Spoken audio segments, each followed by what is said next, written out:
மருதமலை சுப்பிரமணிய சுவாமி கோவிலில் மாற்று மதத்தினரை பணியில் அமர்த்தியுள்ளனர். அவர்களை உடனடியாக பணி நீக்கம் செய்ய வேண்டும், இல்லை என்றால் மிகப்பெரிய போராட்டம் நடத்தப்படும் என்று இந்து முன்னணி மாநில தலைவர் காடேஸ்வரா சுப்பிரமணியம் தெரிவித்துள்ளார். அத்துடன் இந்து மக்கள் கட்சி தலைவர் அர்ஜுன் சம்பத், அவருடைய மகன் ஓம்கார் பாலாஜி மற்றும் நடிகை கஸ்தூரி ஆகியோரை சட்டத்திற்கு புறம்பாக கைது செய்துள்ளனர். அது கண்டிக்கத்தக்கது. ஈஷா இயக்கம் பல்வேறு நல்ல காரியங்கள் செய்து வருகிறது. அங்கு யாரேனும் அத்துமீறி நுழைந்தால் அவர்கள் மீது நடவடிக்கை எடுக்க வேண்டும். திமுக அரசு தீக்க மற்றும் நக்சலைட் சார்ந்த அரசாக உள்ளது என்றும், இதையெல்லாம் கட்டுப்படுத்த வேண்டும் என்றால் இந்துக்கள் இணைந்து போராட வேண்டும் என்றும், வரும் 2026 சட்டசபை தேர்தலில் அரசின் நடவடிக்கைகளுக்காக மக்களிடம் பதில் சொல்லியாக வேண்டும் என்றும் காடேஸ்வர சுப்பிரமணியம் கூறியுள்ளார். வகுப்பு வாரிய திருத்த சட்டம் வந்தால் மட்டுமே இந்து கோவில் சொத்துக்கள் கூட பாதுகாக்கப்படும் என்று மத்திய இணையமைச்சர் ஷோபா கரந்தலாஜே தெரிவித்துள்ளார்.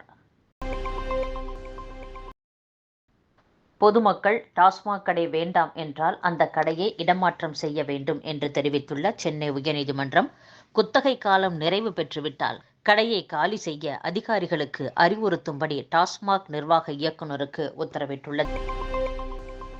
செயற்கை நுண்ணறிவு தொழில்நுட்பம் வாயிலாக லாவோஸ், கம்போடியா உள்ளிட்ட நாடுகளில் இருந்து தமிழகத்தில் பண மோசடி செய்ய முயற்சி செய்து வந்த 1.50 கோடி மொபைல் போன் அழைப்புகள் தடுத்து நிறுத்தப்பட்டுள்ளதாக காவல்துறை தரப்பில் தெரிவிக்கப்பட்டுள்ளது.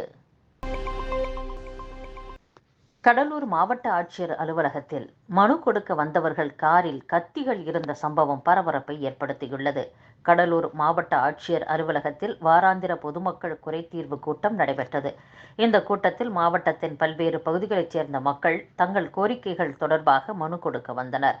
முன்னதாக அலுவலக நுழைவாயிலில் பொதுமக்கள் யாரேனும் மருந்து, மண்ணெண்ணெய், பெட்ரோல் உள்ளிட்டவை எடுத்து வந்துள்ளனரா என்று போலீசார் சோதனையில் ஈடுபட்டனர். அப்போது அங்கு வந்த காரை மடக்கி சோதனை செய்தபோது அந்த காரில் 5 கத்திகள் இருந்தது தெரியவந்தது. போலீசார் காரில் இருந்த 4 பேரிடம் இது குறித்து விசாரித்தனர். அப்போது அவர்கள் கடலூர் அடுத்த சங்கொலிக்குப்பத்தைச் சேர்ந்தவர்கள் என்பதும், விவசாய நிலத்தில் வேலை செய்வதற்காக கத்திகளை எடுத்துச் செல்வதாக கூறினர். சங்கொலிக்குப்பத்தில் புறவழிச்சாலை பணி காரணமாக பேருந்துகள் நிற்காமல் செல்வதாகவும், பயணிகள் நிழற்குடை அமைத்து பேருந்துகள் நின்று செல்ல நடவடிக்கை எடுக்க கோரி மனு கொடுக்க வந்ததாகவும் தெரிவித்தனர். இதையடுத்து மாவட்ட ஆட்சியர் அலுவலகத்திற்கு கத்திகளுடன் வரக்கூடாது என்று அவர்களை போலீசார் எச்சரித்து அனுப்பி வைத்தனர். சட்டசபை தேர்தல் தொடர்பாக எந்த கட்சியுடனும் இதுவரை கூட்டணி பேச்சு நடத்தவில்லை என்று அதிமுக முன்னாள் அமைச்சர் ஜெயக்குமார் விளக்கம் அளித்துள்ளார். அதிமுகவுடன் சீட் பேரம், துணை முதல்வர் பதவி என்றெல்லாம் கூட்டணி பேச்சுவார்த்தை நடைபெற்றதாக தகவல்கள் வெளியாகின. இந்த தகவல்களில் ஆதாரம் இல்லை. தமிழக வெற்றிக் கழகம் அதிமுகவுடன் கூட்டணி அமைக்கவில்லை. அந்த தகவல்களில் உண்மை இல்லை, ஆதாரமற்றது என்று நடிகர் விஜய் தரப்பு அறிவித்துவிட்டது. இந்நிலையில் அதிமுகவின் ரியாக்ஷன் என்னவாக இருக்கும் என்று கேள்வி எழுந்துள்ள நிலையில் அக்கட்சியின் மூத்த தலைவரும் முன்னாள் அமைச்சருமான ஜெயக்குமார் புதிய விளக்கம் ஒன்றை கூறியுள்ளார். சென்னையில் அவர் செய்தியாளர்களை சந்தித்த போது, அதிமுகவுடன் கூட்டணி இல்லை என்று நடிகர் விஜய் அறிவித்தது பற்றி கேட்கிறீர்கள். இதற்கு பொதுச் செயலாளர் ஏற்கனவே தெளிவான பதில் தந்துவிட்டார். பாஜக அல்லாத ஒத்த கருத்துள்ள கட்சிகள், அதாவது திமுகவை வீழ்த்த வேண்டும் என்று நினைக்கும் கட்சிகள் அதிமுக கூட்டணிக்கு வரலாம். தேர்தல் அறிவித்த பிறகு கூட்டணி பற்றி பேசப்படும். தேர்தலுக்கு இன்னமும் 15 மாதங்கள் உள்ளது. எங்கள் தலைமையிலான கூட்டணியை எந்த கட்சி ஏற்றுக்கொள்கிறதோ அந்த கட்சி எங்கள் கூட்டணிக்கு வரலாம். தமிழகத்தில் தேர்தல் கூட்டணி தொடர்பாக இதுவரை எந்த கட்சிகளுடனும் அதிமுக பேசவில்லை என்று அதிமுக முன்னாள் அமைச்சர் ஜெயக்குமார் விளக்கம் அளித்துள்ளார். கேரளாவில் சபரிமலை செல்லும் ஐயப்ப பக்தர்களுக்கு பயண பாதையில் உதவ வட்டார போக்குவரத்து துறையினர் களமிறங்கியுள்ளனர். சபரிமலை புனித பயணத்தில் வழித்தடத்தில் வாகனத்தில் ஏதாவது பழுது ஏற்பட்டாலோ அல்லது வேறு ஏதாவது அவசர சூழ்நிலை ஏற்பட்டாலோ உதவ வட்டார போக்குவரத்து துறை தயாராக உள்ளது. இதற்கு 24 மணி நேரமும் செயல்படும் ஹெல்ப்லைன் எண்களில் தொடர்பு கொள்ளலாம் என்றும் அறிவிக்கப்பட்டுள்ளது.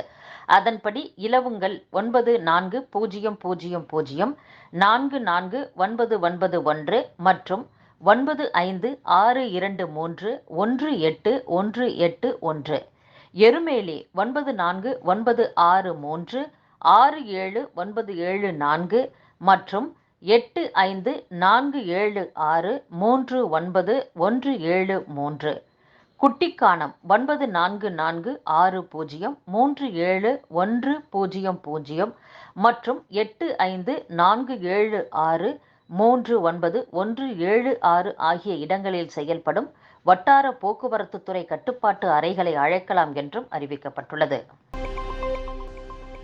தேனி மாவட்டம் தேவாரத்தைச் சேர்ந்த பெண்ணுக்கு சொந்தமான 2 ஏக்கர் நிலத்தை ஆள்மாறாட்டம் செய்து போலி ஆவணங்கள் தயாரித்து கிரயப் பதிவு செய்த சார்பதிவாளர் உட்பட 6 பேர் மீது போலீசார் மோசடி வழக்கு பதிவு செய்துள்ளனர்.